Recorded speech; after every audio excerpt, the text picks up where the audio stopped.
언니들과 함께 책 그리고 영화를 이야기하는 언니들의 북신의 살롱. 조감독입니다. 안녕하세요, 셜록입니다. 안녕하세요. 영화하는 민입니다.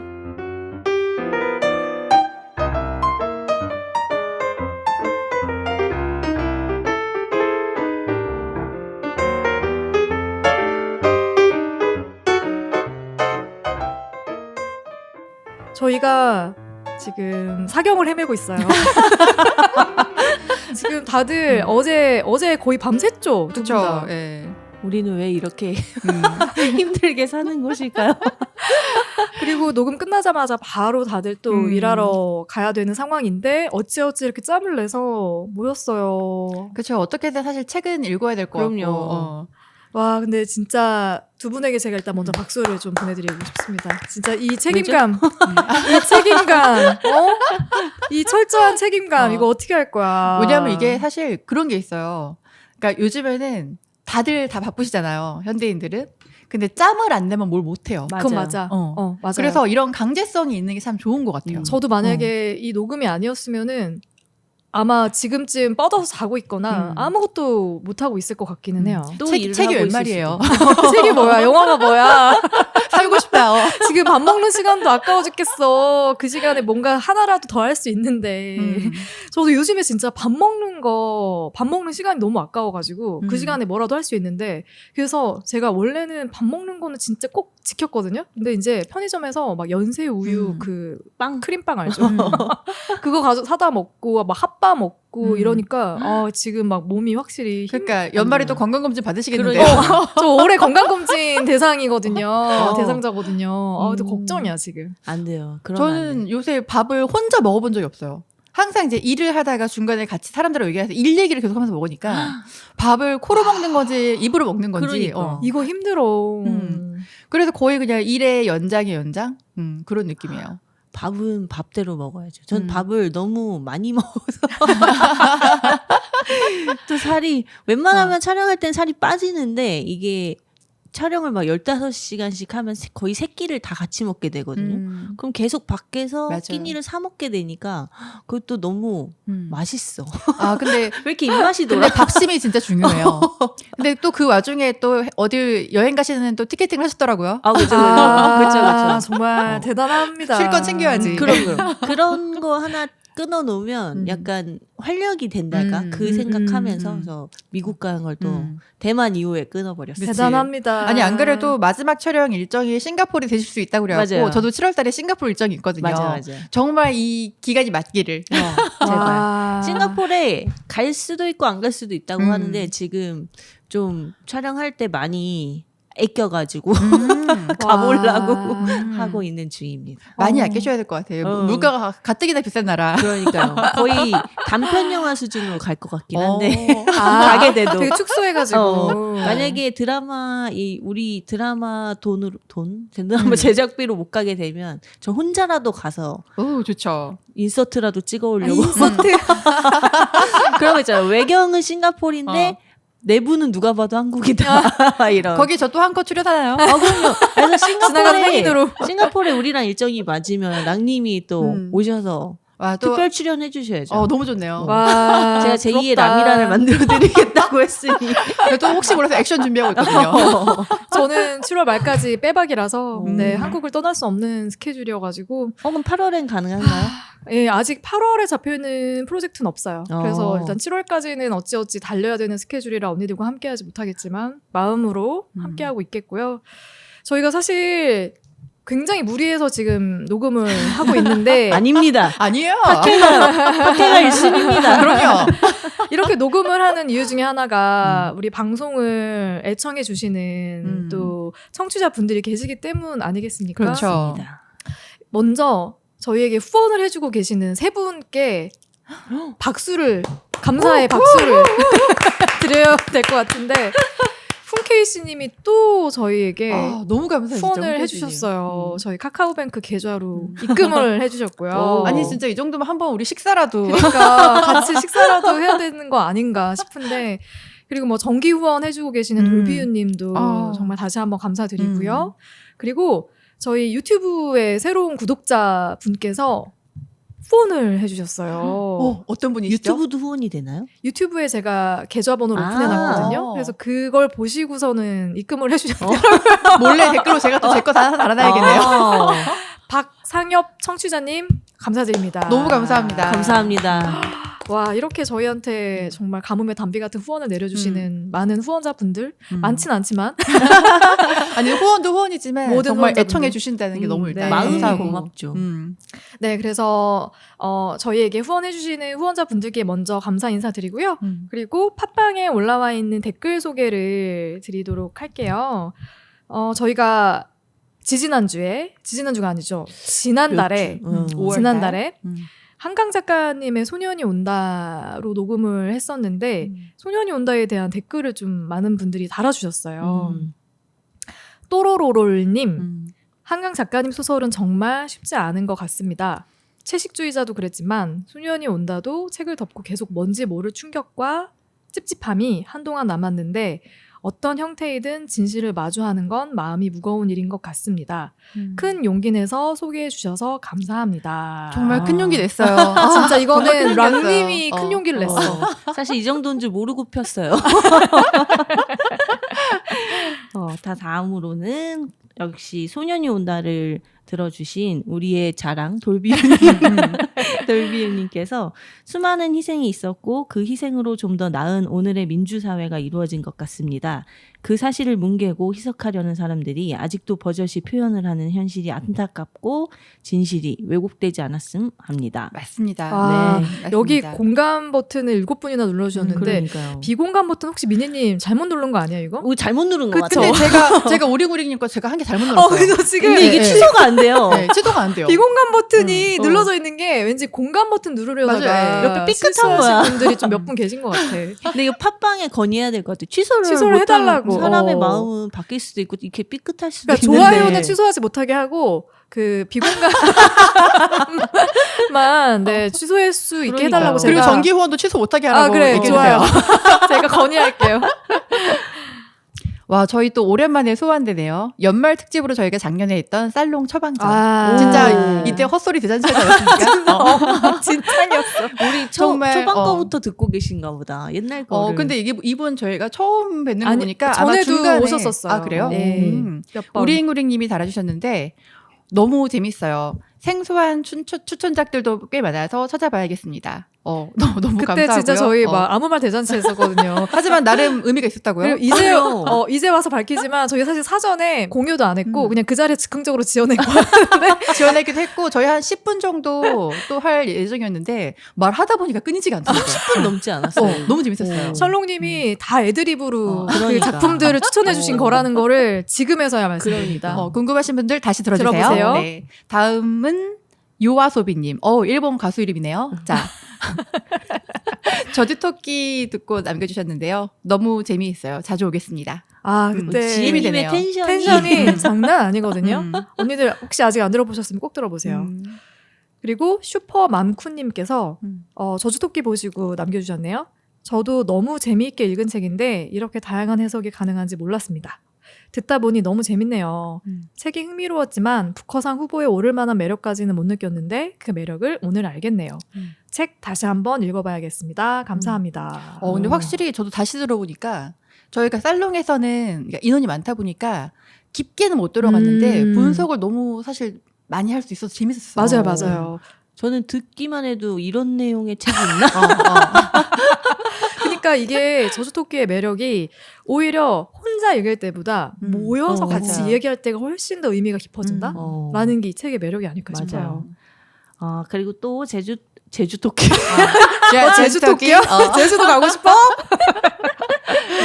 저주토끼를 듣고 남겨주신 에머썸님이 읽어볼까 말까 하다가 앞에 저주토끼만 보고 덮었었는데 후회되네요. 이번 팟캐 너무 재밌어서 2번 들었습니다. 감사합니다. 제가 댓글 달아드렸는데 지혜님이 덩실덩실 춤을 추고 계십니다. 그다음 닥터 드래곤님이 또 저주토끼를 보고 남겨주셨는데요. 이 책을 읽으면서 여성으로서의 억울함을 느낄 수 있는 시대가 왔음에 한편 안도했다라는 말 너무 공감합니다. 맞습니다. 이거 셜록님이 해준 얘긴데. 그쵸. 네, 이게 만약에 10년 전에 나왔으면은 또 달랐을 거다 맞아요. 받아들이는 그런 입장들이. 하지만 지금 나왔고 지금 같이 얘기할 수 있는 시대여서 좋다라는 얘기를 정말 해주셨었는데, 다행이죠. 네, 거기에 굉장히 공감하는 댓글을 달아주셨네요. 저희 매일매일 보고 있거든요. 댓글? 보고 또 보고 보고 또 봅니다. 댓글 항상 제가 보고 있기 때문에 저희 방송 들어주신 청취자분들 유튜브든 팟캐스트, 팟빵이든 네, 듣고 나서 꼭 좋은 후기 남겨주시면 좋겠습니다. 기대하고 있을게요. 네, 이번에 저희가 이야기해볼 책은 종이달이라는 일본 책이죠. 요즘에 그 ENA에서 이 드라마, 한국 드라마로 만들어지면서 이슈가 많이 되고, 근데 생각보다 시청률은 많이 안 나왔더라고요. 그랬어요. 근데 뭐 유튜브나 인스타그램을 보면 짤이 너무 많이 돌아서 저는 엄청 잘 된 줄 알았는데, 근데 이게 생각보다 시청률은 안 나왔으나 화제성이 있어서 그래서 저는 이번에 드라마는 아니고 책을 한번 같이 얘기를 해보자. 그래서 저는 몇 년 전에 이 책을 읽었었는데 그땐 그냥 되게 잔잔한 근데 조금 형식이나 아니면 그 내용이 좀 충격적인 그러니까 충격이라기보다 뭐라 조금 일본 소설 같으면서도 일본 소설 안 같은 느낌으로 읽었었어가지고 재밌게 읽었었어요. 그래서 이거를 드라마로 좀 뒤늦게 이 책이 나온 지 한 10년이 지난 후에 한국에서 리메이크를 한다고 해서 그래서 드라마를 보고 그리고 이번에 책을 다시 봤는데 거의 뭐 한국 드라마는 그냥 다시 썼다 라는 느낌으로 약간 그 K 드라마의 마라 맛을 많이 넣어서 막장이라는 얘기는 들었어요. 네. 그래서 이게 원작에 있는 어떤 모티브만 가져왔다는 그런 느낌이 들었었고 이번에 다시 책을 보니까 되게 다시 한번 좋았어요. 뭔가 그 자유를 찾아 나가는. 근데 또 잘못은 했으니까 이래도 되나 싶기도 하고 벌은 받아야 되지 않을까? 여러 생각이 들게 하는 그런 책이었습니다. 언니들은 혹시 드라마 보셨나요? 못 봤어요. 저도 드라마 못 봤어요. 오, 드라마가 10부작이나 돼가지고 시간은 아마 보실 시간은 많이 없을 텐데 유튜브에 가면은 그 이렇게 모아놓은 클립이 있거든요. 그 1부부터 10부 몰아보기 이런 거. 아니 안 그래도 넷플릭스에 뜨더라고요. 맞아요. 종이달이 계속 떠서 보이길래 한번 볼까 말까. 근데 요즘에 제가 또 시간이 언니들도 마찬가지지만 많지 않아서 그래서 선별해서 보고 있거든요. 진짜 꼭 보고 싶은 것만. 근데 좀 여유가 생기면 몰아서 한번 볼까 싶어요. 맞아요. 근데 이건 좀 나중에 내가 여유가 있을 때 봐야지 주인공에게 좀 이입이 될 수 있을 것 같아요. 약간 이 주인공의 삶 자체가 좀 무료하고 되게 평범한 일상을 살던 한 주부가 이제 어떤 계기로 인해서 막 횡령을 하게 되고 불륜을 하게 되는 이야기니까 좀 그녀에게 이입을 하게 되려면 지금 나의 상황도 좀 무료하고 치료해야 되지 않을까. 그래서 내가 바쁘고 정신없는데 이입이 잘 안 그러면은 되지. 아이고 배부른 소리 하네 이렇게 될 수가 있어요. 책하고 드라마하고 내용이 많이 달라요? 많이 다르더라고요. 제가 전 일본 드라마는 못 봤는데 검색해본 결과 일본 드라마도 결말도 아예 다르고 그래서 일본 드라마와 책과 한국 드라마가 다 다르다 결말이. 제목만 같네요. 거의 제목만 같은 되게 신기했어요. 이렇게 여러 해석이 나오기도 쉽지 않은데 그래서 일본 드라마도 나중에 시간이 되면 한번 봐야겠다 생각이 들었습니다. 이 책의 줄거리를 말씀을 드리자면 네. 이 책은 그 우메자와 리카라는 주인공의 회상을 중심으로 이야기가 시작이 되고 이 책은 이미 이 주인공이 횡령으로 수배가 된 이후로 시작을 해요. 저는 그런 구성이 조금 신기했다고나 할까? 그러니까 저는 무슨 얘기 하려고 하지? 그냥 평범한 주부 뭐 이런 줄거리를 듣고서는 책을 폈는데 이미 횡령해서 도망다니고 있어. 그럼 막 도주 중인데 그것도 막 이렇게 그런 추격전 막 이런 게 아니라 그냥 되게 잔잔히 어디 혼자 몰래 도망 다니고 있다. 근데 이 굉장히 평범하고 뭐랄까 되게 사람들이 보기에는 좀 어찌 보면 부러운 삶을 살고 있던 평범한 주부가 어떻게 횡령을 하게 되고 왜 수배가 되고 어떻게 이런 상황이 되었는지에 대해서 친구들의 그리고 지인들의 그런 회상을 통해서 이 사건이 약간 역으로 이미 결말에서 다시 왜 이렇게 되었는가를 쫓아가게 되는 그런 구성으로 되어 있어서 저는 구성이 되게 맞아요. 구성 좋았어요. 재미있었어요. 그리고 아주 짧게 내용을 얘기해드리자면 결핍과 욕망이 없이 그냥 편안하게 삶을 살던 우리 우메자와 리카 주부님 결혼 이후에 전업주부로 그냥저냥 살고 있는데 남편도 뭐 그 특유의 굉장히 이 소설에서는 그냥 일본 남편 우리가 생각하는 그 일본인 남편 일본인 비하 아닙니다. 그 딱 일본 스타일의 남편과 약간 뭐 이제는 사랑도 없고 약간 야지도 너무 많이 주고 근데 야지가 뭐예요? 야지도 일본 말인 것 같은데 약간 우리 영화 구박? 할 때만 구박? 쓰나? 그게 약간 쿠사리? 비아냥? 비아냥. 비아냥. 그 막 이렇게 꾸미고 오면 오늘 뭐 그렇게 입었어? 누구 만나러 가나 보네. 뭐 아니야. 잘 보이고 싶은가 봐. 아니 전 야지 전문가가 아니어갖고 이거 진짜 전문가들이 있거든요. 굉장히 그 말 안에 뼈가 있으면서 굉장히 들으면 아주 잔잔히 기분 나쁜 그걸 야지라고 하는구나. 너 나한테 야지 주는 거냐? 와, 생소한 단어였어. 너 야지를 주는 제가 야지라는 단어를 썼었나요? 그렇죠. 저도 이거 오타인 줄 알았거든요. 제가 그렇죠. 그 드린 질문지에 제가 야지라고 써놨죠. 얼마나 급했으면. 그러니까 업계 용어를 써버렸네.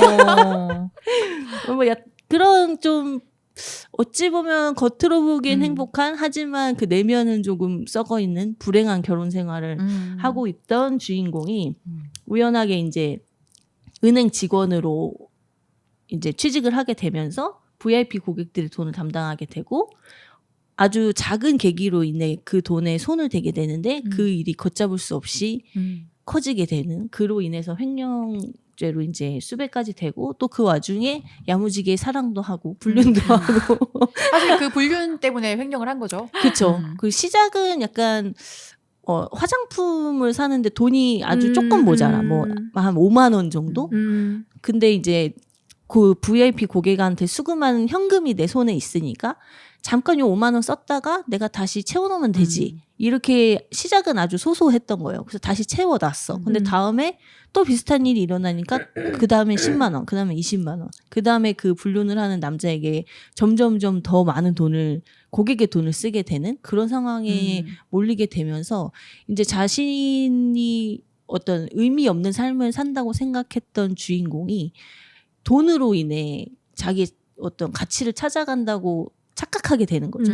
그리고서 이제 쫓기게 되면서 다 부질없는 거였구나라고 느끼게 되는 그러니까 교훈적이면서도 사실 그 조장님이 굉장히 싫어하는 열린 결말을 제가요? 가진 전 열린 결말 좋아해요. 지혜님이 싫어하지. 그런가? 권선징악 좋아하지 않으세요? 권선징악 좋아하지만 열린 결말 왜냐면 해석의 여지가 어. 충분히 있으니까 그런 거 되게 좋아해요. 그래서 저는 딱 끝에를 이번에 다시 읽으면서 조장님이 별로 좋아하지 않겠다 라는 생각했는데 그 지혜님이었거든요. 지혜님이 열린 결말 되게 싫어하지.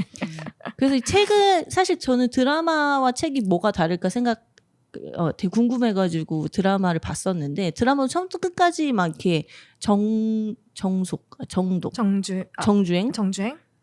정시청 이상한데 네, 드라마를 정말 쭉 보지는 못하고 저도 막 몰아보기 이런 클립으로 봤었는데 이게 약간 책이랑 제가 기억하던 책이랑 너무 달라가지고 이것은 K 드라마의 말아맛이 많이 첨가된 그냥 한국 드라마로 다시 태어났구나라는 생각을 하면서 저는 이제 언니들에게도 여쭤볼 거지만 둘 중에 어떤 게 더 낫냐 어떤 게 더 재밌었냐라고 하면 사실 저는 책에 한 표를 더 던지는 그런 입장입니다. 어떻게 줄거리를 얘기하다가 비교해서 어떤 것이 더 좋았나까지 거기까지 와버렸네.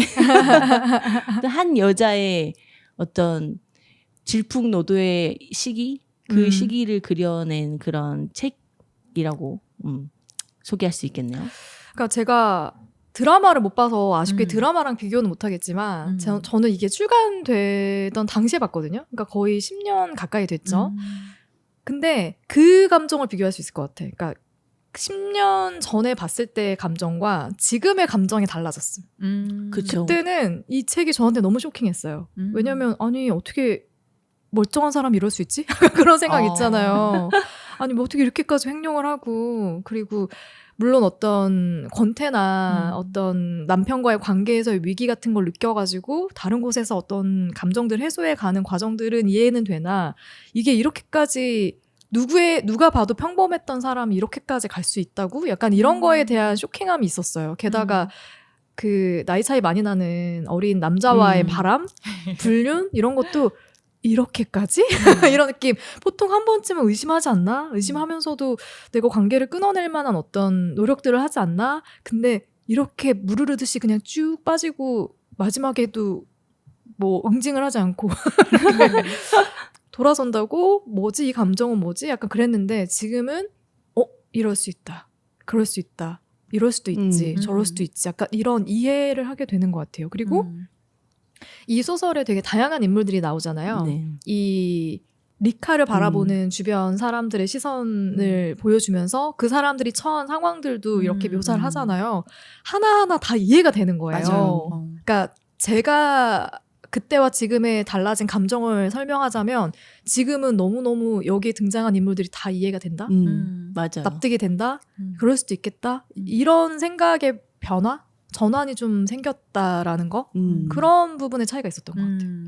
저는 사실 드라마가 나온 거를 보고 종이의 달이라는 드라마가 나와서 원작이 있는 거 사실 이번에 처음 알았어요. 그래서 이제 소설의 존재 이번에 알았고 읽었는데 사실 이게 소설의 배경이 80년대, 90년대 되게 맞아요. 보수적인 그렇죠. 일본 사회상이잖아요. 과거에, 네. 그래서 너무 사실 보면서 답답하고 이해가 안 되고 너무 열받는 지점이 많았는데 그냥 시대가 변해도 그러니까 지나도 변하지 않는 어떤 여자의 마음을 조금 따라가 보고 맞아요. 이해해보려고 좀 노력하면서 많이 읽었던 것 같아요. 맞아, 그리고 또 맞아, 많은 걸 맞아. 생각하게 됐어요. 맞아요. 네. 이제는 우리가 나이가 들어서 리카를 이해할 수 있게 됐다. 리카의 극중 이 나이가 41살인데 저도 거진 그 나이잖아요. 그래요? 전 남편도 없고 뭣도 없지만 약간 더 이해가 됐던 것 같아요. 몇 년 전에 읽었던 것보다 이번에 더 읽으면서 이해가 많이 됐었고 좀 간만에 잔잔한 또 일본 문학을 읽으니까 진짜 오랜만에 봤어요. 네. 옛날에 막 그 도쿄타워 막 이런 거 읽었을 때 그런 느낌이 다시 또 약간 새록새록 세기말 감성 좀 있지 않아? 일본 맞아, 소설들이 맞아. 뭔가 될 대로 되라 난 모르겠다 약간 이런 느낌. 그러니까 나 막 나갈 거야 막 이렇게 냉정과 열정 사이. 그런 느낌 있어. 맞아요. 그래서 저도 이번에 재밌게 다시 읽게 됐었고 저는 아까도 말씀드렸지만 책과 드라마 중에는 전 책이 더 약간 읽는 맛이 있었어요. 이 책에 나오는 어떤 이 등장 인물들의 면면의 어떤 생각이나 어떤 그 뭐랄까 저는 글을 이 작가가 잘 쓰는 것 같아요. 그래서 읽는 맛이 있었다는 거 그래서 한번 추천드립니다. 네네.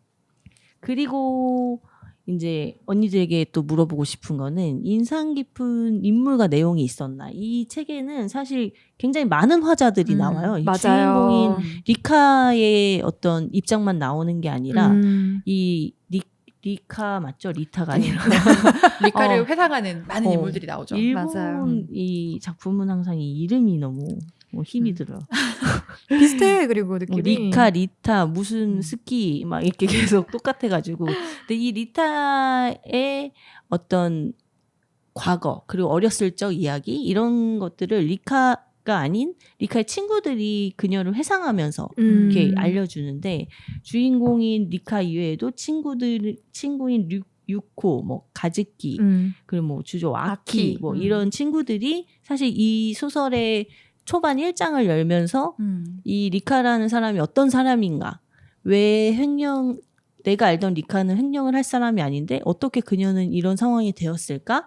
약간 추측하는 어떻게 보면 약간 추리소설처럼 본인의 입장과 그녀가 어떻게 그렇게 됐을까를 같이 이렇게 나열해 나가면서 서술하는 형식이 굉장히 전 재미있었고 드라마의 그 마라맛보다는 좀 이런 밍밍한 맛이 조금 더 좋았던 것 같아요. 담백한 느낌. 약간 담백한 느낌. 그래서 주인공들이 많이 다 주인공인 것 같아요. 주인공은 리카지만 사실 그들을 맞아요. 서술하는 친구들도 네. 굉장히 많이 나와서 그중에 혹시 그 여러 친구들 중에 언니들이 공감하거나 뭐 아니면 인상 깊었던 사람들이 있었는지. 저는 일단 인상 깊었던 인물들이 사실 여기 여성 캐릭터들이 많이 나오잖아요. 많이 나와요. 근데 너무 왜 이렇게 다 짠하지? 짠한 정말 사람 나는 내 친구였으면 정말 맨날 수서였을 것 같아요. 그럴 정도로. 맞아, 근데 물론 맞아. 이게 시대상이 가장 큰 이유긴 하지만 여기 보면 저는 가장 짠했던 인물이 그 리카의 전 남친 가즈키의 와이프. 야마다 마키코. 마키코가 예전에 되게 부유했어요. 친정이. 그래서 어릴 때 많은 걸 누리고 자랐던 거예요. 근데 결혼은 이제 집이 망했어, 살짝. 근데 결혼한 남자는 생각보다 그 부유한 생활을 누릴 수 있게 해준 남자는 또 아닌 것 같아요. 그냥 평범한 사람. 근데 이제 아이가 둘이 있는데 아이들한테 자기가 누렸던 걸 같이 이제 만끽하게 해주고 싶은데 그런 형편이 안 되니까 남편한테 계속 투덜투덜. 계속 약간 이렇게 하니까 이 남편은 결국 뭐 바람도 피고 맞아요. 가정이 사실 가정으로 굴러가진 않죠. 그런데 이제 그러면서 현재 생활 수준을 막 비관하다가 쇼핑 중독에 빠지는 거야. 막 과소비해요. 결국 그래서 이혼까지 가게 되는 약간 그런 상황인데 저는 약간 이 캐릭터 보고 또 하나 설명 딱 드리면은 아키. 주조아키. 주조아키는 이제 리카가 전업주부 시절할 때 같이 요리 교실에서 만났던 친구인데 이분도 쇼핑 중독이에요. 그래서 남편한테 이혼을 당해서 지금 현재 혼자 사는데 전 이 두 캐릭터가 너무 짠한 거예요. 네. 왜냐면 이제 이 시대상 자체가 80년대 90년대 그 당시에는 이제 일본도 지금 여성들이 사회생활을 많이 하지만 전업주부의 삶이 굉장히 일상적이고 당연한 삶이었고 그리고 이 당시가 일본 딱 버블 그때예요. 맞아요. 그래서 맞아요. 정말 호황이었어요. 맞아요. 막 소비를 막 부추기는 약간 이럴 때였는데 너무 저는 사실 특히 아키를 보면서 너무 답답했을 거라는 생각이 좀 들기는 해요. 주조아키? 주조아키. 아키를 보면은 특히 또 마키코도 얘기할 수 없는 안 할 수 없는데 이 둘이 좀 비슷한 것 같아요. 소비가 유일한 탈출구지 않았을까라는 생각이 좀 들어요. 그리고 남편들이 나는 좀 찌질해요. 많이 찌질해. 과연 그러니까 뭐 물론 리카도 그렇지만 이들이 과연 행복할까?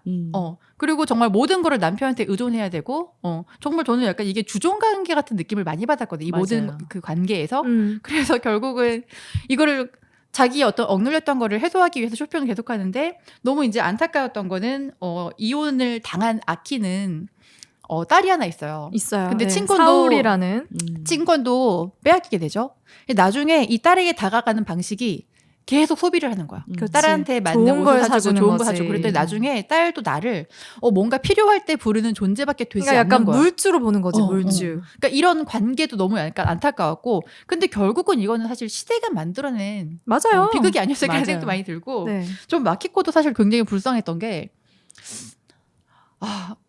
이게 보통 이게 사회상이 정말 저는 이 시대에 태어났으면 못 살았을 것 같아요. 나도. 그러니까 오히려 호황이고 굉장히 그런 경제적인 수준은 올라간 시대였지만 정작 그 안에 그 허무함과 허망감이 굉장히 크게 느껴지는 그런 시대였던 거. 물론 같아요. 여성이 일을 하는 것도 나오지만 이야기가 마키코 같은 경우 옛날에 되게 부유했잖아요. 근데 집이 안 됐을 때 사실 이런 시세상이 아니었다면 자기가 사실 일해서 성공하고 좀 더 다른 삶을 누릴 수 있는 게 있었을 텐데 너무 당연하게 이제 아이를 돌보는 삶?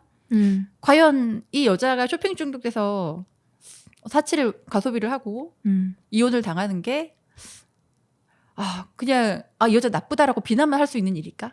라는 생각을 좀 많이 했던 것 맞아요. 같아요. 저도 비슷한 느낌을 받았는데 이 책을 보면서 계속해서 똑같이 느꼈던 게 뭐냐면 여기 등장하는 모든 인물들이 좀 수동적이다?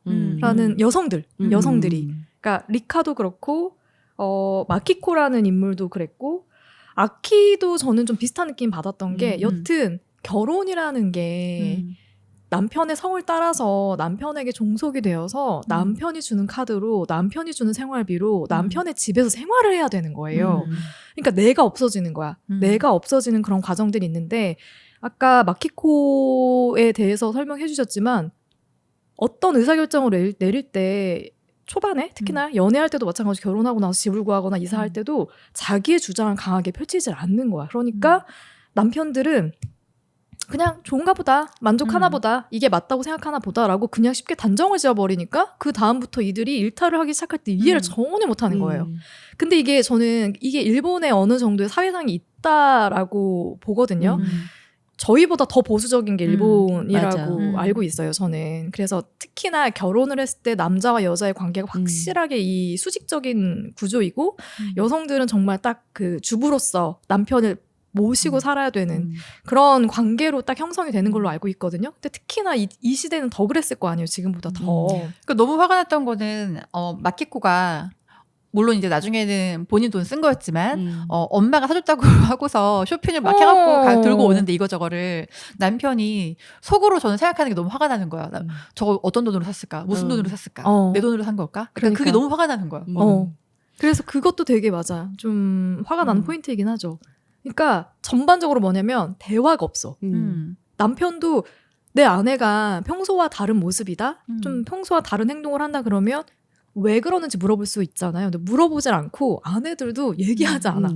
내가 이때 이런 상황에서 내가 뭔가 어떤 억울한 감정이 들고 억울한 어떤 상황인 것 같은데 인지는 하는데 그걸 말하지 못해. 그런 게 계속 반복되는 거예요. 그러니까 이게 갑자기 극단으로 가는 거야. 그 중간의 과정이 없이 갑자기 끝으로 가버리는 거예요. 그러니까 남자들이 계속해서 이상하다고만 보는 거예요. 이 여자 이상하다라고만 보는 거예요. 원인이 자기인 줄도 모르고. 그러니까 근데 저는 물론 뭐 마키코도 좀 불쌍하지만 저는 아키가 계속 신경이 쓰였어요. 왜냐면 아키는 이 리카에게 계속 조언을 해준 입장이었거든요. 리카가 워낙 말이 없고 남편에게 불만도 표현하지 않고 자기가 다 감당하고 헌신하고 희생하는 캐릭터여서 그래서 의아하게 생각하는 포인트들이 많았어요. 그래서 아키가 계속해서 이제 조언을 해주는 거죠. 얘기해봐. 왜 대화가 없어? 말을 해봐. 너 왜 그런 감정에 대해서 얘기해봐. 일을 해봐. 일을 시작해봐. 너가 한번 너를 위해서 그럼 돈을 써봐. 이런 식으로 조언을 해주는데 결국 이혼은 아키가 먼저. 그렇죠. 아니 제가 지금 약간 느끼는 게 네. 우리가 여기서 보면은 아키의 남편만이 구체적으로 소개가 안 돼 있어요. 근데 분명히 똑같이 찌질했을 거야. 맞아. 아니 물론 저도 와이프가 배우자가 이렇게 막 대출까지 받아가면서 쇼핑을 한다. 그럼 당연히 어떤 이혼 사유가 될 수 있다고 생각하는 부분은 있는데 결국 이 캐릭터들 여성 캐릭터들 중에서 이혼을 안 당한 건 정말 과도한 근검 절약을 하는 유코밖에 없어요. 맞아요. 제가 볼 때 이분도 굉장히 과하거든요. 네. 딸이 심지어 도둑질을 해요. 너무 엄마가 안 사주니까. 그러니까 남편이 이런 얘기를 하죠. 의미가 있냐? 딸의 미래를 위해서 네가 절약을 하는 거 알겠는데 그래서 딸이 도둑질을 하게 되면 의미가 있냐? 근데 결국 내가 볼 때는 이 친구도 굉장히 좀 불행해. 투머치인데 얘만 이혼을 안 당했어. 그러니까 내 돈을 안 썼다는 이유인 그러니까. 거죠. 이 작가의 이 작가도 일본인이기 때문에 어쩔 수 없는 이 작가가 주는 교훈이 그런 거인가? 저는 약간 그러니까 읽으면서 되게 재밌긴 했는데 이 각 인물들이 너무 답답하고 막 너무 답답하고 답답해요. 속이 터지고 그리고 이렇게 말해야 돼 이렇게 표현하는 게 맞는지 모르겠는데 다 너무 극단적이야. 맞아요. 제 주변에 사실 쇼핑 중독인 사람이 거의 없는데. 왜 감독님 있잖아. 저는 제 얘기를 보는 줄 알았어요. 정기다를 보면서 어머 내가 왜 여기 출연하고 있지? 주조아키 넌 나니? 내가 너야. 그런 느낌이었어요. 그래서 좀 진짜 이렇게까지 갈 수 있나? 라는 생각이 들었는데 사실 뉴스에서도 뭐 회사 돈을 횡령해서 쓰거나 아니면 뭔가 우리나라에도 이런 일이 없지는 않았어요. 계속 있기도 하고 또 그 SES의 슈도 쇼핑은 아니지만 막 도박 중독에 걸려가지고 네네, 막 빚을 져서 그 남편이 결국 그쪽도 이혼은 하지는 않았잖아요. 이게 남편이 안고 갔지만 그런 것들이 계속 겹쳐서 보이더라고요. 이 책에서는 사실 남편들이 다 찌질하고 나쁜 놈들이 맞지만 이 그녀들이 사실 돈으로 자기를 찾을 수밖에 없는 돈이 아니면 삶에 낙이 없는 그 돈 쓰는 맛에 사는 여자들이 된 이유는 사실 원인은 그게 남편들이었거든. 그러니까 저는 그냥 사회라고 생각해요, 그냥. 그쵸. 사회. 제가 계속 너무 남성 폄하라고 그런 게 있죠. 사회가 만들어낸. 음. 그러니까 우리가 보통 집에서 이 시대가 더 그랬을 것 같은데 지금은 그래도 여성들이 경제 활동을 굉장히 활발하게 하잖아요. 맞아요. 근데 이 시대는 유독 더 주부로서 생활하는 여성들이 많았을 텐데 왜 돈도 벌지 않으면서 남편의 돈으로 이렇게까지 소비를 과하게 하느냐. 그런 시선들이 굉장히 팽배했을 것이고 그게 꽤 오래 갔을 거란 말이에요. 그러니까 그렇게 과소비한 여성들을 바라보는 그 시선 자체가 과연 옳은 것이냐? 그건 어디에서 오는 것이냐? 그건 사회가 만들어낸 것이 아니냐? 그치. 이렇게 우리가 생각을 바꿔서 해야 되는데 그냥 그 여성 자체가 잘못된 거야. 얘네들이 좀 병이야. 쇼핑 중독이야. 이렇게 그냥 그렇게 규정 지어버리니까 그게 이제 제가 볼 때는 문제가 되는 게 맞아요. 아니었을까? 원인을 모르고 그냥 결과만 보면 사실 다 나쁘지만은 맞아요. 그렇게 단순하진 않은 문제 같아요. 맞아요. 다 결과에는 원인이 있고 그 원인을 찾아가서 그걸 고치려고 해야 되는데 사실상 사실 저희도 이런 시대를 한국 사회도 꽤 오래 겪었고 근데 저희는 사실 어떤 변화를 한국은 좀 빨리 받아들이는 편이고 일본은 그게 조금 늦은 편이라서 그래서 조금 이 책이 지금 만약에 읽으시면 좀 옛날 얘기 같아. 지금 이런 사람이 맞나? 라고 생각을 하실 수도 있지만 저는 이 각 여자들이 왜 이렇게 되었는지 왜 이런 선택을 하게 되었는지가 책에는 좀 잘 기술이 되어 있는 것 같아서 그래서 사실 저는 언니들에게는 어떤 인물이 가장 기억에 남고 인상 깊냐고 여쭤봤지만 사실 전 다 맞아요. 하나하나 되게 짠하고 답답하지만 저는 이해는 다 됐던 저도요. 것 같아요. 맞아요. 네. 남자 캐릭터의 또 시선으로 보면은 다 그들도 이해는 이해돼요. 돼요. 네. 와이프가 막 빚을 내서 쇼핑을 해. 나 심지어 고타도 이해돼. 그치. 저는 가즈키도 이해가 맞아요. 됐어요. 이 가즈키라는 인물이 과거에 주인공인 리카랑 잠깐 사귀었던 남자인데 이 남자는 그냥 되게 구김살 없고 긍정적이고 그리고 집안도 나쁘지 않았던 이 마키코라는 여자를 만나면서 그냥 사랑에 빠지고 그래서 결혼을 한단 말이에요. 그리고 생활을 영위하는 과정에서 어떤 불만도 없었어. 근데 갑자기 외곽으로 이사를 하자마자 와이프가 이상해지는 거야. 계속 생활에 대해서 한탄하고 아이들에게 해주지 못하는 거에 대해서 한탄하고 그리고 이 주변 일대에도 다 정말 별로야. 막 계속 이런 식의 어떤 욕을 하는데 이게 이 남자가 해결할 수 있는 게 아니잖아요. 그러니까. 왜냐면 나는 내가 받을 수 있는 월급은 한계가 있고 나는 뭐 있는 집 자식도 아니고 이거 다 알고 결혼한 거 아니야? 근데 왜 자꾸 이렇게 불평불만을 하지? 내가 해결해 줄 수 있는 게 아니잖아. 그러니까 겉돌면서 불륜을 저지르거든요. 근데 그 행위가 정당화될 수는 없지만 심지어 그러니까 나는 근데 이 설정이 되게 싫은 것 같아. 12살 어린 여자애가 이 남자애 뭘 보고 그냥 다가와서 갑자기 관계를 갖자고 하고 막 대시하고 그래서 여튼 관계를 갖게 되는데 이 남자가 어려운 상황에서도 무스미라는 여자애가 다 뭐 데이트 비용도 되겠다고 맞아요. 하고 그러면서도 관계를 이어가겠다고 말 모르겠어요. 그러니까 이게 좀 작가의 판타지 같은 느낌도 저도요. 사실 있는데 이 가즈키가 저는 사실 좀 이해는 되고 사실 안 됐다 싶은 부분도 있지만 또 어느 면으로 보면 또 피해자일 수도 있어요. 그런데 그치. 만나면서도 계속 이제 와이프랑 가정 생활을 하면서도 리카를 추억할 때 리카랑 결혼했으면 어땠을까? 그치. 그것도 사실 되게 좀 찌질한 비겁한 거야. 거지. 그리고 마스미 맞나요? 무스미. 무스미하고도 불륜 관계를 이어 나가면서 마지막에 가정을 버릴 결심까지 해요. 그리고 집으로 돌아갔을 때 아니지. 그러면서 또 마음을 다잡아요. 근데 그 다잡는 과정이 뭔 줄 알아요? 무스미가 자기에게 비싼 시계를 사준 거야. 그래서 그걸 보고 얘도 혹시 내 와이프처럼 자기 분수에 안 맞게 그치, 시계 사치를 비싼 하고 소비를 하는 거 내가 얘를 감당할 수 있을까? 얘도 되게 이상한 여자네? 이렇게 돼버리는 거야. 그러니까 그러니까 자라보고 놀란 가서 소떡하고 놀라는 게 맞는 거예요. 기시감이 드는 거지. 그렇지. 얘도? 내가 얘랑 관계를 만약에 이어갔을 때 얘도 똑같은 모습으로 변하지 않을까? 음. 이렇게 보는 거죠. 그런 것들이 그러니까 어떤 부분에서는 이해가 되지만 어떤 부분에서는 야 그럼 너는 뭐 했는데?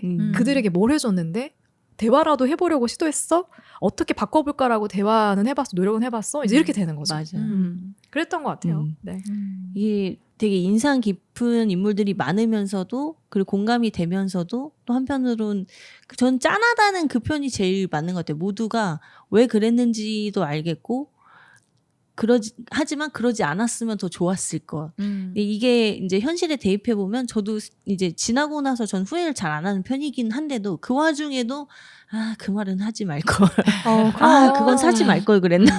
그쵸. 후회 안 할 그런 때가 있나? 후회들을 하는 경험들이 있으니까 이 책을 보면서 좀 이런저런 생각이 들었던 것 같아요. 나는 이렇게 안 살 수 있을까? 결혼은 무엇인가? 또 막 딥하게 들어가면서 그렇게 잠이 들었던 맞아요. 그랬었습니다. 그리고 저는 사실은 이 리카가 횡령을 하게 된 그 어떤 계기와 이유 이런 것들이 굉장히 저는 흥미로웠었는데 맞아요. 우리 어렸을 때도 그렇고 약간 잠깐 쓰고 돌려놓으면 되고 그러니까 어쨌든 결과만 같으면 되지 않냐. 그 뭐 은행원으로 치면 그 정산해서 그 금액만 맞으면 되는 거 아니냐라고 해서 그 고객의 돈을 잠깐 빼서 내 돈을 썼다가 다시 채워놓고 하는 그런 과정에서 사실 이 리카가 뭐랄까 자기 정당화를 점점 하다가 또 그 와중에 멘붕에 빠지고 이게 맞나? 그런 죄책감과 그럼에도 불구하고 이 돈을 쓰는 맛을 알아버려가지고 이걸 끊지 못하는 그래서 결국은 1억엔이라는 그 당시 1억엔이면 지금 우리나라 돈으로도 10억엔이니까 10억. 엄청나게 큰 그쵸. 돈을 횡령하고 결국 이제 도망치게 되는데 저는 이 리카가 어떤 자신의 가치를 자기가 불륜에 빠진 남자에게 자꾸 이렇게 돈으로 이렇게 표현하고 증명하려는 그런 상황이었던 것 같아요. 그 이게 주인공 리카가 횡령을 하게 되는 어떤 계기나 상황 이런 것들이 사실 언니들은 이해가 되셨는지 사실 이게 생각은 해볼 수 있는데 내가 진짜 이 상황이면 그렇게 할 수 있을까? 내 손에 돈이 있어. 근데 이 돈을 쓰면 안 되는 돈이야. 근데 내가 너무 사랑하는 사람이 너무 빚 때문에 힘들어해. 그래서 잠깐 이거를 어떻게 돌려막기 해가지고 사실 우리나라에서도 막 카드 돌려막기 해서 막 남자친구 뭐 빚 계속 뭐 갚아주고 뭐 그러는 경우들도 있잖아요. 내 빚도 그렇게 카드 돌려막기로 막기도 하고 뭐 그런 식의 어떤 선택을 할 수 있을까? 리카가 그렇게 했던 선택들이 언니들은 공감이 됐었는지 그게 또 궁금하더라고요. 우리가 이 얘기를 나눠보기 전에 사실 고타라는 인물을 좀 얘기를 해야 되겠죠. 불륜남. 네.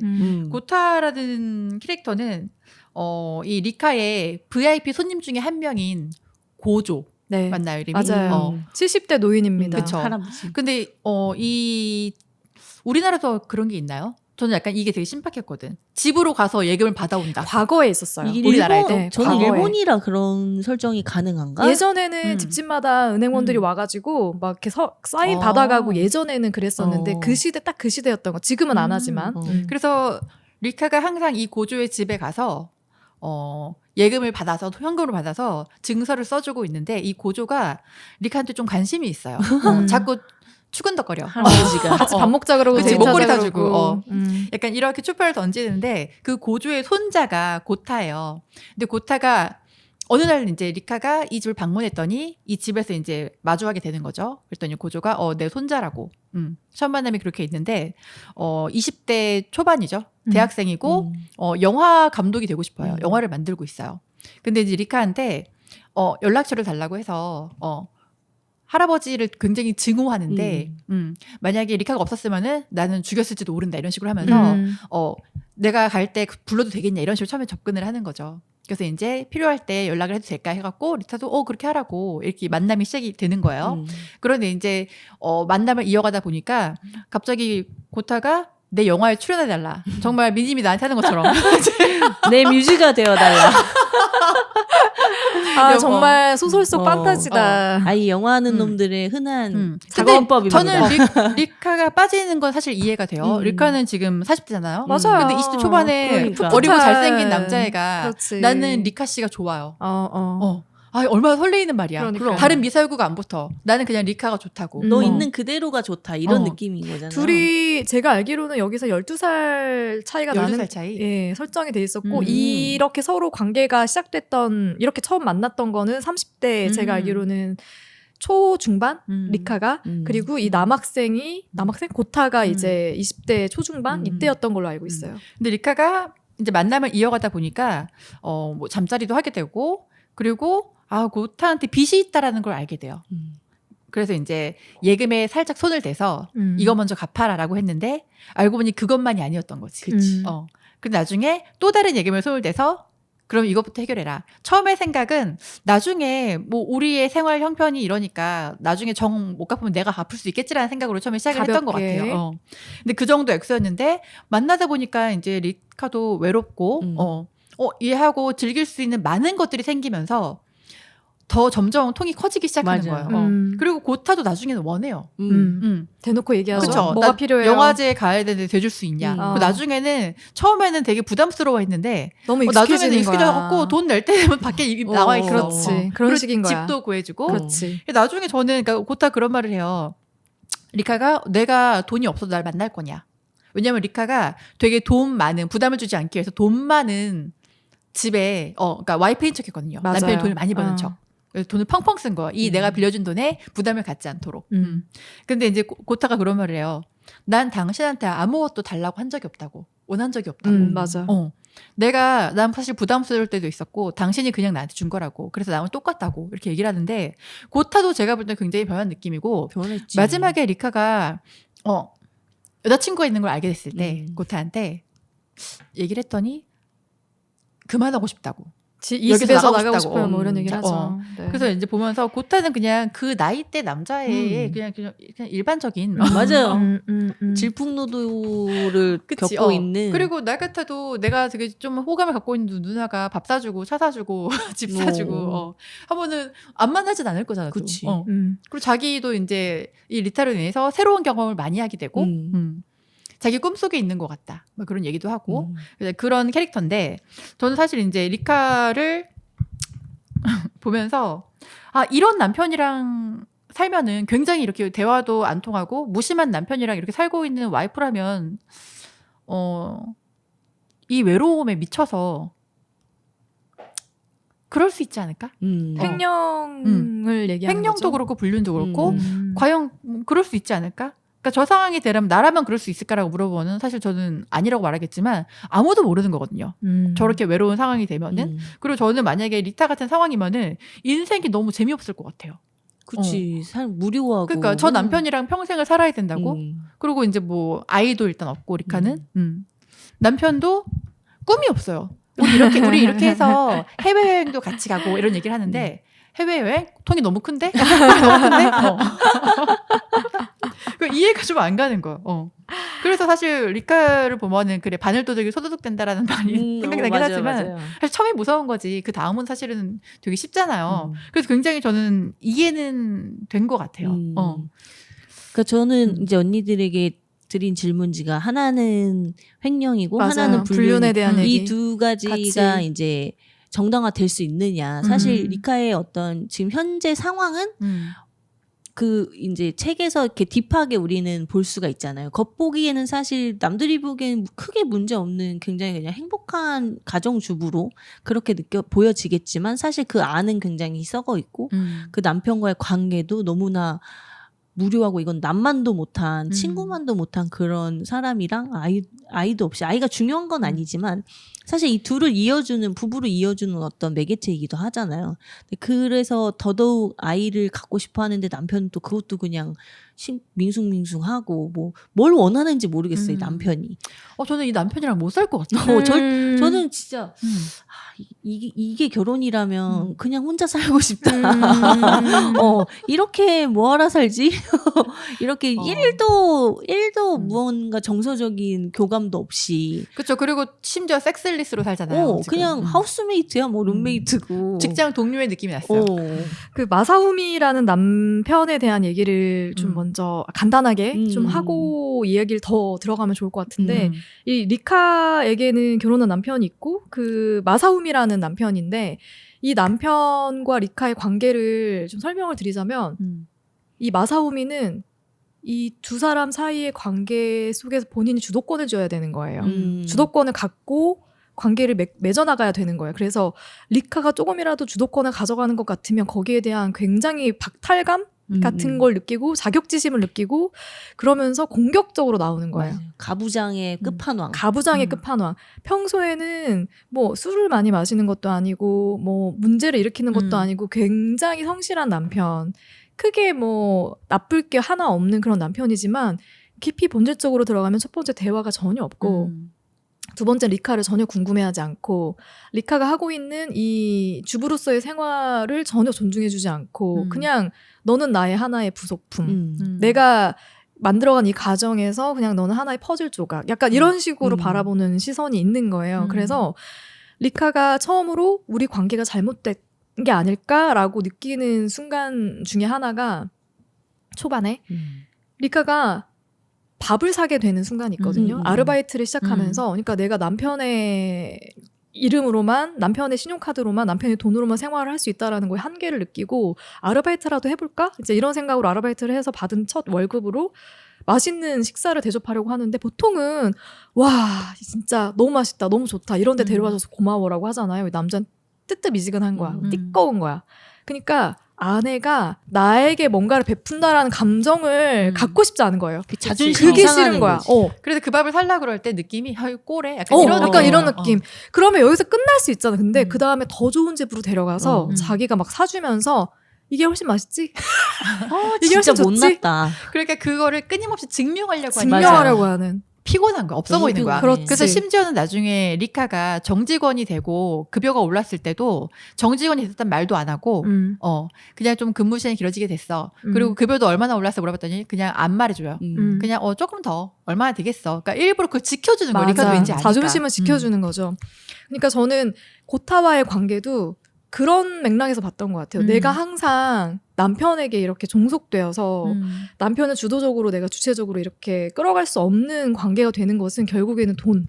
그 중심에 돈이 있고 내가 돈을 벌고 큰 돈을 가졌을 때 고타와의 관계에서는 내가 주가 될 수 있는 맞아. 거야.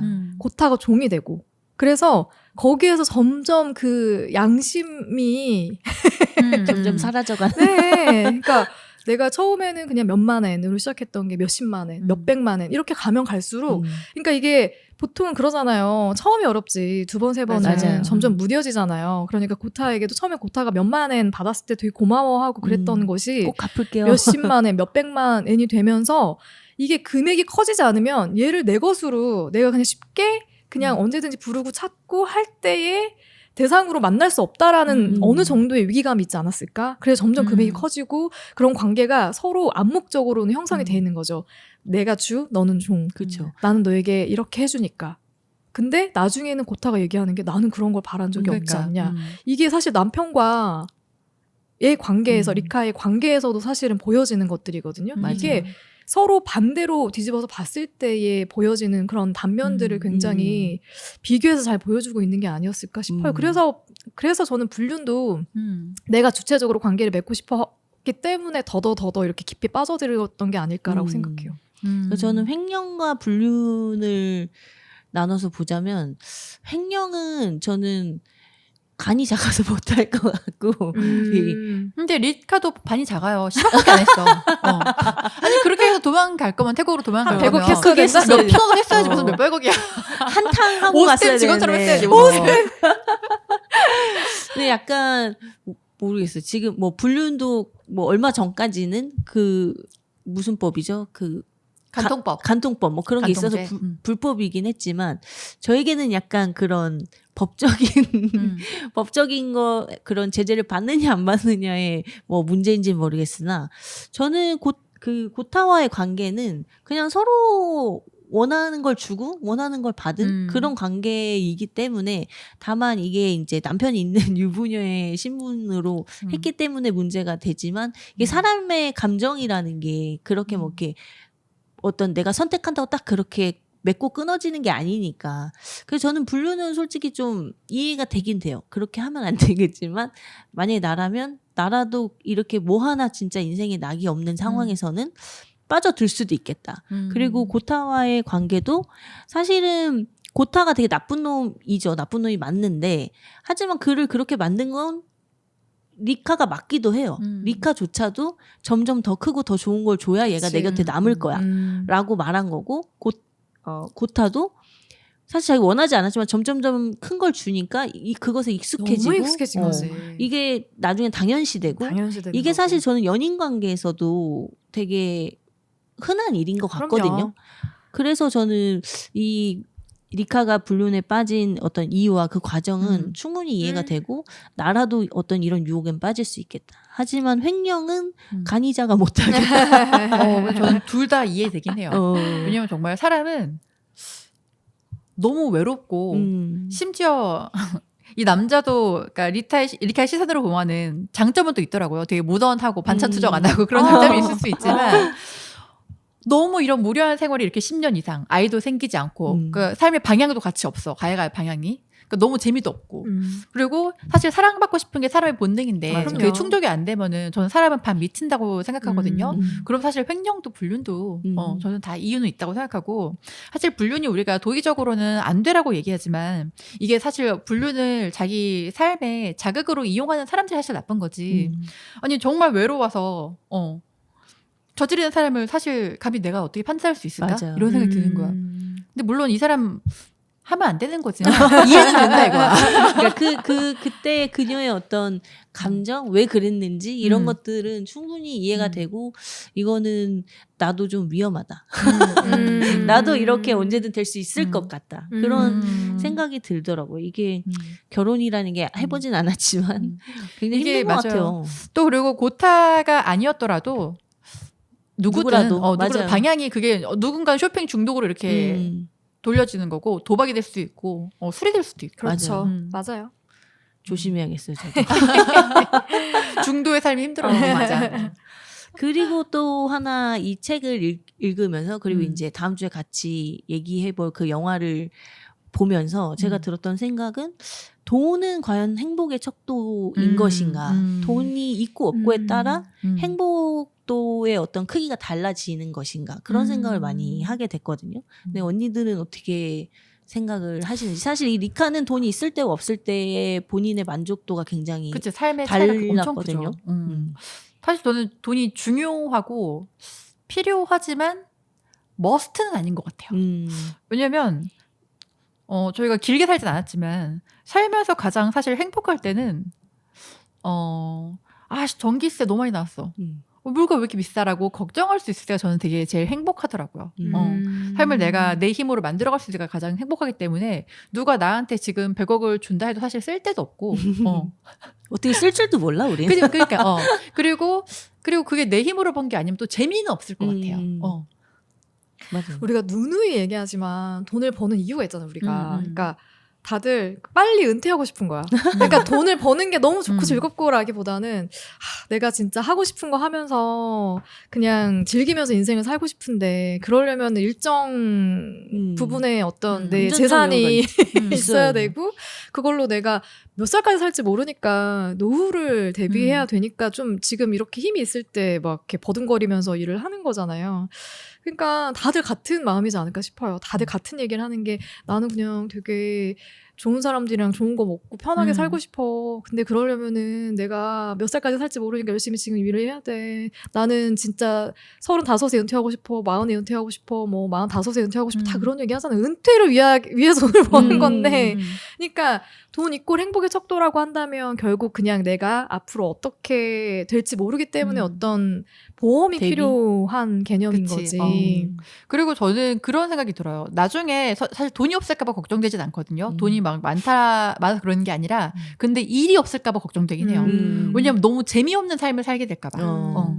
그래서 저도 이 돈은 행복의 척도인가라고 하면 그렇게 치면은 우리나라 부자들은 다 행복해야 되는데 그러니까 이게 그 어떤 행복의 척도를 수치를 나타내 주는 건 아닌 것 같고 하지만 기본적으로 전 행복하려면 여유가 있어야 되는 거. 마음 심적으로든 금전적으로든. 왜냐면 내가 마음의 여유를 가지려면 그 금전이나 이런 그런 생활고에 대해 생각을 하지 않아야 맞아요. 여유가 생기고 그러면서 어떤 정서적인 교감을 할 그런 여유가 생기는 건데 근데 그런 것들이 안 되면 그때부터 불행해지기 시작하는 것 같고 행복을 느끼기 힘든 것 같아서 이제 랑님이 말씀하셨던 것처럼 머스트는 아니나 그 약간 약간은 그 베이스로 필요한 그런 정도의 기준이기는 하다. 근데 그 돈의 수치가 행복의 수치와 무조건 일치하지는 않는다. 맞아요, 그런 맞아요. 생각이 들었어요. 걱정도 더 많아지겠죠. 돈이 그죠. 많을수록 많아지면. 이거 누가 가져가면 우리가 어떡하나. 그게 막 장난처럼 하는 말 있잖아요. 누가 나 이런 건 주면 좋겠다. 그런 거 할 그런 얘기 텐데. 많이 하고. 그 얘기는 정말 굉장히 학생 때부터 맞아요. 전 지금도 가끔 그런 얘기 하거든요. 그러니까. 누가 돈만 주면 내가 지금 때려치고 어디 근데 가서. 그런 생각할 때가 있어요. 1억이 사실 요즘 같은 세상에서 되게 큰 돈 돈이 아니에요. 아니잖아요. 아니에요. 금방 쓸 수 금방 있잖아요. 쓸 수 있지. 그래서 이런 생각을 하는 사람들은 그런 행운이 안 와요. 그치. 네. 우리 우리 같이 생각하는 사람들은 금방이야. 그거 얼마 안 되라고 하는 사람들은 그런 요행이 안 오더라고. 이건 하늘의 법칙인 거 같아요. 맞아. 간절히 원하는 자에게. 열심히 노력하고 맞아요. 그냥. 근데 결말 간단하게 얘기를 좀 하고 음. 넘어갔으면 좋겠는 네. 게 잡히진 않죠. 안 잡히죠. 도망가죠. 이게 아까도 말씀드렸지만 소설과 일본 드라마와 또 한국 드라마가 다 결말이 달라요. 신기하게도 일본 드라마는 일본 소설을 원작으로 하고 있음에도 불구하고 결말이 매우 다른데 이 남편이 그러니까 횡령으로 이제 수배가 되고 나서 리카가 이제 국경을 넘어가고 이제 도망가니까 남편이 자기가 매스컴에다가 이거 다 내 잘못이다. 그리고 나는 와이프가 돌아올 때까지 기다릴 거고 너무 이상해. 돌아오면 죗값을 함께 치르고 싶다. 막 이렇게 매스컴에 막 얘기를 하는 거예요. 근데 진짜 이 남편이 그렇게 말했을 것 같아. 마사오미가. 자기가 또 주체적으로 그러니까 자기가 자기는 이 가장 주인공이 돼야 되는 사람이니까 가정에 책임을 져야 되니까 말했을 저는 것 같아 실제로. 이 드라마의 엔딩이 이렇다는 걸 듣고 미친 거 아니야? 나 너무 별로야. 나 갑자기? 되게 막 이랬는데 너무 그럴 수도 갑자기 있겠네. 통속적이 돼버렸어. 그러면서 리카가 그러면 이 엔딩이 이해가 되네. 그 기사를 보고 그리고 나서 이제 국경을 넘어가려고 할 때 이제 국경 그 경찰이 이 수배 전단을 보고 당신 누구냐 이러고 다가오니까 자기가 스스로 나는 우메자와 리카다라고 이제 밝히면서 끝이 나요. 근데 난 이해가 안 돼. 아니 중립국으로 갔어야지. 왜 잡히는 데 가냐고. 그러니까 이게 일본 드라마는 이런 식으로 사실 잡히면서 끝이 나는 거죠. 확실히 열린 결말이 전혀 아닌 거고. 결말을 확실하게 보여주는 거죠. 한국 드라마는 이 책과 비슷하게 태국으로 도망가서 태국에서 작은 마을에 정착을 해서 사는데 근데 약간 누군가가 이화야 하면서 이렇게 딱 부르니까 돌아보는 그 장면에서 끝이 나요. 그래서 누군가 찾아는 왔는데 그게 이제 누구일까? 그건 모른다. 근데 그게 뭐 남편일 수도 있는 거고 뭐 친구일 수도 있는 그렇지. 거고 이게 한국 드라마에서는 원작과 다르게 굉장히 친구들과 엄청 끈끈하게? 지금도 끈끈한 관계를 이어오고 있고 이 도망을 간 상황에서도 친구들은 이 주인공 리카를 굉장히 그리워하고 하거든요. 그렇게 이 책만큼 리카가 외로워 보이진 않았는데 이 책에선 리카가 굉장히 외로운 결말을 그러니까 혼자 그쵸. 결말을 맞는 그런 엔딩이어서 조금 이 세계가 이렇게 다 다를 수가 있구나라는 생각이 들었었어요. 저는 일본 결말은 지금 랑님의 말을 듣고 보니까 계속 그 종속관계에서 이제 쉽게 갑과 을이었다면 남편이 내가 떠났는데도 또 갑인 행세를 하고 있으니까 내가 여기서 밝혀야겠다. 내가 다시 주체가 되어야겠다는 생각으로 자수를 했을 수도 있겠네요. 이제 이해가 되네. 네, 소설 속의 결말은 여튼 뭐 잡히지는 않고 본인이 제3국으로 떠나는 것 같은 그런 결말로 끝이 나거든요. 근데 그냥 딱 일본 소설스러운 결말이었던 것 같아요. 맞아요. 확 열려있는 결말. 그래서 보면서도 약간의 얘 어떻게 됐을까 이런 좀 근데 사실은 어떤 식으로든 벌을 받고 있는 건 맞잖아요. 또 그쵸. 숨어 있어도 사실 뭐 그 괴로움에 계속 그렇지. 숨어 살아야 되는 거고. 그래요, 여러분. 우리 횡령은 하지 맙시다. 범죄입니다. 범법은 하지 맙시다. 네, 오늘 종이달로 우리 돈에 대한 행복 이꼴 돈이 맞는 것인가에 대한 여러 고민들을 나눴고요. 다음 주는 어떤 영화를 준비하셨죠? 이 행복과 어떤 그 행복의 척도에 대해서 이제 생각을 하다 보니 이 영화가 생각이 났는데 꾸빼시의 행복 여행이라는 영화인데 그 우리에게 익숙한 사이먼 페그 웃긴 아저씨가 나오는 영화고 정신과 의사가 행복을 찾아다니는 행복 여행을 하러 떠나는 그런 내용의 여정의 영화입니다. 또 행복에 대해 다음 주에 우리가 같이 얘기해 볼 수 있겠네요.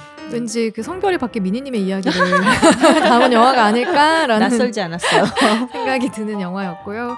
다음 주에는 그러면 저희 꾸빼씨의 행복 여행으로 다시 찾아오겠습니다. 네. 다음 주에 만나요. 안녕.